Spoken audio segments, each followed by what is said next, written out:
എല്ലാവർക്കും നമസ്കാരം. പുതിയൊരു വീഡിയോയിലേക്ക് സ്വാഗതം. ബിഗ് ബോസ് സീസൺ 7ന്റെ ഒരു ലേറ്റസ്റ്റ് അപ്ഡേറ്റ് വന്നിട്ടുണ്ട്. അതായത് ഫസ്റ്റ് വീക്ക് തന്നെ ഒരാൾക്ക് 8ന്റെ പണി കിട്ടാനുള്ള സാധ്യത എല്ലാം ഉണ്ട്.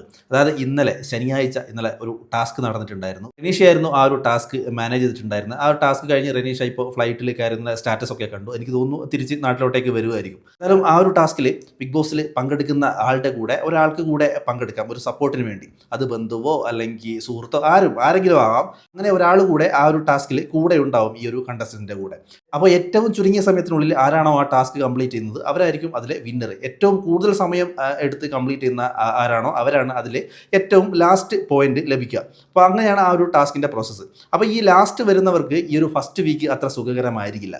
ചിലപ്പോൾ ഡയറക്റ്റായിട്ട് ഈ അവസാനം വരുന്ന ഒന്നോ രണ്ടോ പേരെ ജയിലിലോട്ടേക്ക് പറഞ്ഞു വിടാനുള്ള എല്ലാ സാധ്യതയും ഉണ്ടെന്നാണ് ഇപ്പോൾ കിട്ടുന്ന ഒരു വിവരം. പക്ഷേ ഇത് 100% കൺഫേംഡ് ആണെന്ന് പറയാൻ പറ്റില്ല. എന്തായാലും ഈ അവസാനം വരുന്ന ഈ ഒരു ടാസ്കിൽ ഏറ്റവും അവസാനം വരുന്ന വ്യക്തിക്ക് ഈ ഫസ്റ്റ് വീക്ക് എന്ന് പറയുന്നത് കുറച്ച് ടഫ് ആയിരിക്കും മുന്നോട്ട് പോകാൻ. കാരണം ഈ ഒരു ഷോ എന്ന് പറയുന്നത് അത്ര സിമ്പിൾ അല്ല. എല്ലാവരും സീരിയസ് ആയിട്ട് തന്നെ ഈ ഒരു ഷോനെ കാണണം. ഫസ്റ്റ് വീക്ക് തൊട്ട് തന്നെ, അതായത് മിണ്ടാതിരിക്കുന്നവരൊക്കെ എടുത്ത് പുറത്ത് കളയും എന്നുള്ള ഒരു വാണിംഗ് പോലെ കൊടുക്കാൻ വേണ്ടിയാണ് ഈ ഒരു ടാസ്ക് വെച്ചിട്ടുള്ളത് എന്നാണ് അറിയാൻ പറ്റിയത്. എന്തായാലും കിട്ടുന്ന വിവരം അനുസരിച്ച് ഒരു 90% സാധ്യതയുള്ളത് ഈ അവസാനം വരുന്ന ഒന്നോ രണ്ടോ പേരെ ഫസ്റ്റ് വീക്ക് തന്നെ ജയിലിലോട്ടേക്ക് പറഞ്ഞു വിടാനുള്ള സാധ്യതയുണ്ട്. ജയിലിൽ പഴയതുപോലെ ബെഡോ കാര്യങ്ങളോ ഒന്നും ഉണ്ടാവില്ല, തറയിൽ കിടക്കേണ്ടി വരും എന്നൊക്കെയാണ് അറിയാൻ പറ്റിയത്. എന്തായാലും ഇതേപോലുള്ള കൂടുതൽ അപ്ഡേറ്റുകൾക്ക് ചാനൽ സബ്സ്ക്രൈബ് ചെയ്ത് ഫോളോ ചെയ്യുക.